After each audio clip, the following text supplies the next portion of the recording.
ஒரு சிறிய கிராமத்தில் ராமன் என்ற உழைப்பாளி விவசாயி வாழ்ந்தான். ஒரு நாள் வயலில் வேலை செய்தபோது மண்ணை குடையும்போது சிறியதொரு ஒளி மின்னும் விதை கிடைத்தது. அது சாதாரண விதை போல இல்லாமல் வெள்ளை ஒளியை பறக்கும் மாதிரி தெரிந்தது.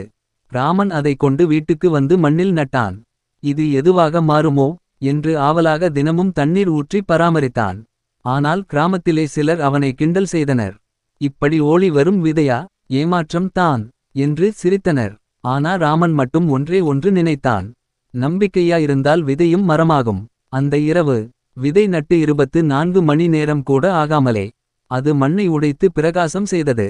ராமன் அதை பார்த்து அதிர்ந்து நின்றான்.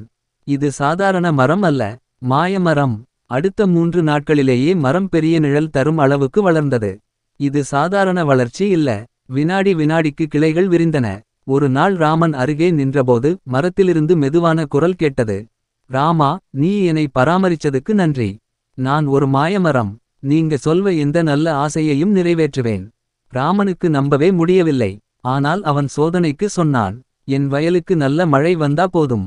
அப்படியே வானம் கருமை அடைந்து மென்மையான மழை பொழிந்தது. இதை பார்த்த கிராமத்தார் அதிர்ந்து ராமனிடம் ஓடிவந்தனர். ராமா, இந்த மரத்தால எங்களுக்கு உதவ முடியுமா என்று கேட்டனர். ராமன் யோசித்தான். அவன் மரத்திடம் சொன்னான், இந்த கிராமத்தில் பட்டினியால் வாடுறவங்க இருக்காங்க. அவர்களுக்கு உணவு கிடைக்குமா? ஒரு நொடியில் மரம் குலுங்கி தங்க நிற பழங்கள் தரையில் விழுந்தன. அது அனைவருக்கும் போதுமளவு. மரம் கிராமம் முழுக்க உதவி செய்தது.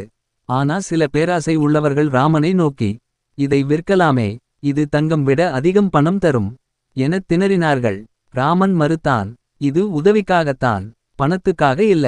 ஆனால் ஒரு பேராசைக்காரன் இரவு நேரத்தில் மரத்தை வெட்ட முயன்றான். அவன் கோடாலியை உயர்த்தியவுடன் மரம் பிரகாசமாக ஒளிர்ந்து குரல் கொடுத்தது. நல்ல மனசு இல்லாதவர்களுக்கு நான் உதவ மாட்டேன். அவன் பயந்து ஓடிவிட்டான். அடுத்த நாள் ராமன் மரத்திடம் சொன்னான், நான் உன்னை பாதுகாக்கிறேன். மரம் மெதுவாக காற்றில் அசைந்தது. அது ராமனின் அன்பையும் நல்ல மனதையும் உணர்ந்தது. ஆண்டுகள் கடந்தும் மரம் கிராமத்துக்கு நிழல், பழம், மழை, நம்பிக்கை எல்லாம் கொடுத்தது. உண்மையான மாயம் மரத்தில் இல்லை.